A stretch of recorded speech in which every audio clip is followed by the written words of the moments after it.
Here is a tiny atomic nucleus. How can these nuclei provide enough energy to supply electrical power to cities as large as Toronto or Montreal? In 1939, scientists discovered that a large nucleus, such as uranium-235, would become unstable when struck by a neutron. This could cause it to split into two nuclei of about the same size and release 2 or 3 neutrons. Nuclear fission was the name eventually given to this process. If we place the reactants on one side of a balance and the products on the other, we will find that the products are always lighter. Clearly, a mass has disappeared in the nuclear reaction. What happens when a mass like this is lost? Einstein's mass-energy equation predicted that a large amount of energy should be released when the mass is converted to kinetic energy of the fission products. The fission of a uranium nucleus releases more neutrons. These in turn can collide with other uranium nuclei. A chain reaction then becomes a definite possibility. What we need now is a contraption that takes advantage of these chain reactions. A contraption which uses fissionable material as fuel and harnesses energy released during nuclear fission for practical, everyday applications. Today, we have those contraptions, nuclear reactors of several designs, which harness nuclear fission throughout the world. Most reactors use uranium-235 as a fuel. It has 92 protons and 143 neutrons. Less than 1% of natural uranium is U-235. More than 99% is uranium-238. Among so many U-238 nuclei, what happens when a lonely U-235 nucleus undergoes fission? A chain reaction is unlikely because many of the neutrons released are gobbled up by the U-238 nuclei to form U-239, an extremely radioactive isotope of uranium. Other neutrons simply escape from the sample because they are traveling too fast to fission another nucleus. Only a slow-moving neutron stands a fairly good chance of initiating fission in a uranium-235 nucleus. A fast neutron speed cannot be reduced through collisions with other uranium nuclei.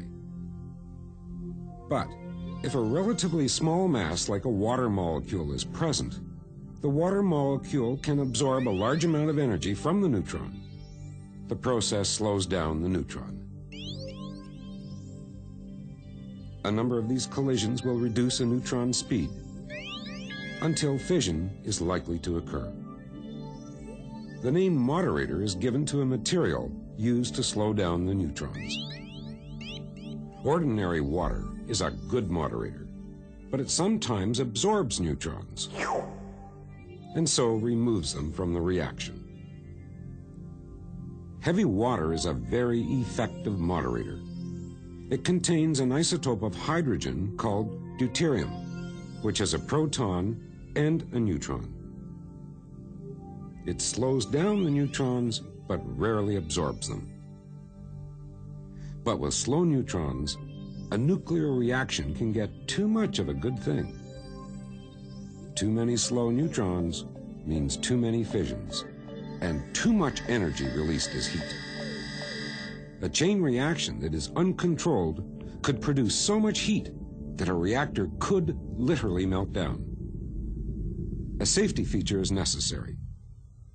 Within the core of the reactor, surrounded by the uranium fuel, control rods can be lowered and raised.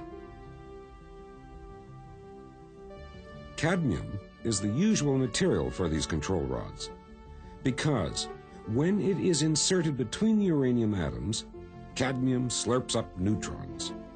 This slows down the fission reaction.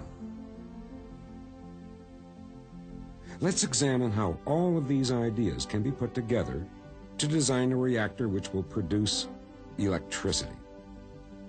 The fission reaction takes place inside a containment building.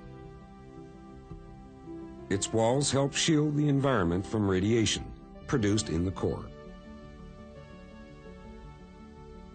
In this simplified reactor, uranium serves as the fuel. Water functions as a moderator which slows down the neutrons. The water also serves as a coolant, carrying heat out of the reactor core.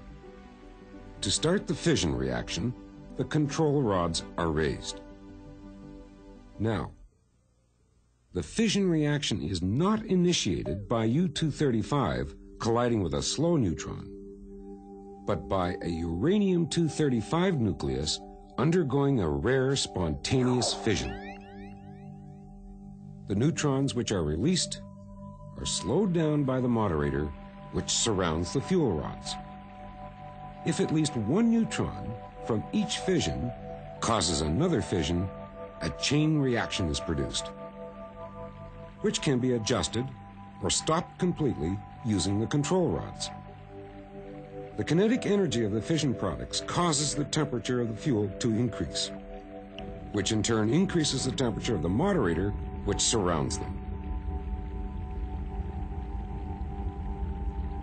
Even when it reaches extremely high temperatures, the moderator does not boil. Boiling doesn't occur because the reaction takes place in some form of reactor vessel which is very highly pressurized. As a result, the water becomes superheated. This water is pumped to a heat exchanger. In the heat exchanger, the heat is transferred to the water in a separate container to produce steam. This steam drives a turbine, which then turns a generator to produce electricity.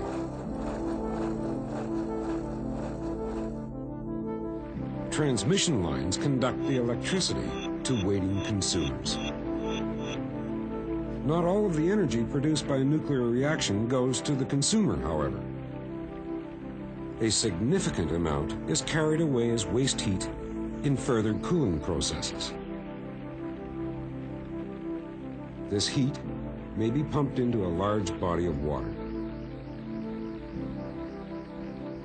In other reactors, it is discharged into the atmosphere through a cooling tower. The majority of the commercial reactors used around the world are more complex than the simplified model we have examined. However, the basic process going on inside them all is the same. Nuclear power now accounts for a respectable percentage of electrical energy produced in the world. But the changes occurring in the fuel itself have presented us with a bag of mixed blessings and challenges, which we will examine in our next program.